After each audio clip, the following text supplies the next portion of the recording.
വിശുദ്ധ പൗലോസ്ലീഹ ഗലാത്യക്കാർക്ക് എഴുതിയ ലേഖനം 6-ാം അധ്യായം 11 മുതൽ 18 വരെയുള്ള വാക്യങ്ങൾ. എൻ്റെ സ്വന്തം കൈപ്പടയിൽ എത്ര വലിയ അക്ഷരങ്ങളിലാണ് ഞാൻ എഴുതിയിരിക്കുന്നത് നോക്കൂ.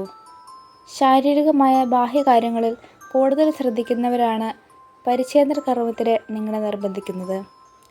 ക്രിസ്തുവിൻ്റെ കുരിശിനെ പ്രതി പീഡിപ്പിക്കപ്പെടാതിരിക്കാൻ വേണ്ടി മാത്രമാണ് അവർ അങ്ങനെ ചെയ്യുന്നത്.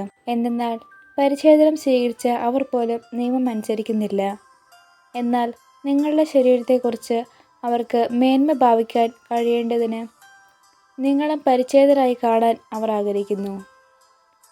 നമ്മുടെ കർത്താവായ യേശു ക്രിസ്തുവിൻ്റെ കുരിശിലല്ലാതെ മറ്റെന്തിലും മേന്മ ഭാവിക്കാൻ എനിക്കിടയാകാതിരിക്കട്ടെ. അവനെ പ്രതി ലോകം എനിക്കും ഞാൻ ലോകത്തിലും ക്രൂശിക്കപ്പെട്ടിരിക്കുന്നു. പരിച്ഛേദന കർമ്മം നടത്തുന്നതിലോ നടത്താതിരിക്കുന്നതിലോ കാര്യമില്ല. പുതിയ സൃഷ്ടാവാകുക എന്നതാണ് പരമപ്രധാനം. ഈ നിയമം അനുസരിച്ച് വ്യാപരിക്കുന്ന എല്ലാവരും, അതായത് ദൈവത്തിൻ്റെ ഇസ്രായേലിന് സമാധാനവും കാരുണ്യവും ഉണ്ടാകട്ടെ. ഇനിമേലാരും എന്നെ ബുദ്ധിമുട്ടിക്കരുത്. എന്തെന്നാൽ ഞാൻ എൻ്റെ ശരീരത്തിൽ യേശുവിൻ്റെ അടയാളങ്ങൾ ധരിക്കുന്നു. സഹോദരരെ, നമ്മുടെ കർത്താവായ യേശു ക്രിസ്തുവിൻ്റെ കൃപ നിങ്ങളുടെ ആത്മാവിനോട് കൂടെ ഉണ്ടായിരിക്കട്ടെ. ആമീൻ. നമ്മുടെ കർത്താവായ മിശിഹായ്ക്ക്. വിശുദ്ധ മത്തായി എഴുതിയ സുവിശേഷം 10-ാം അധ്യായം 34 മുതൽ 42 വരെയുള്ള വാക്യങ്ങൾ.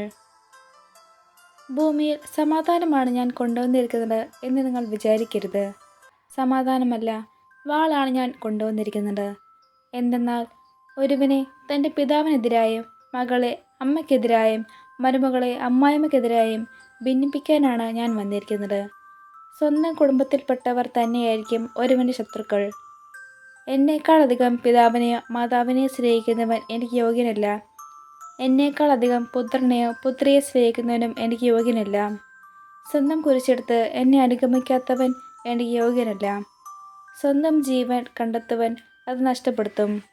എന്നെ പ്രതി സ്വന്തം ജീവൻ നഷ്ടപ്പെടുത്തുവൻ അത് കണ്ടെത്തും. നിങ്ങളെ സ്വീകരിക്കുന്നവർ എന്നെ സ്വീകരിക്കുന്നു. എന്നെ സ്വീകരിക്കുന്നവൻ എന്നെ അയച്ചവനെ സ്വീകരിക്കുന്നു. പ്രവാചകനെ പ്രവാചകനായി സ്വീകരിക്കുന്നവൻ പ്രവാചകൻ്റെ പ്രതിഫലവും നീതിമാനെ നീതിമാനായി സ്വീകരിക്കുന്നവന് നീതിമാൻ്റെ പ്രതിഫലവും ലഭിക്കുന്നു.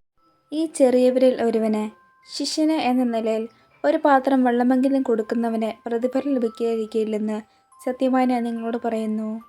നമ്മുടെ കർത്താവായ മിശിഹായ്ക്ക് സ്തുതി.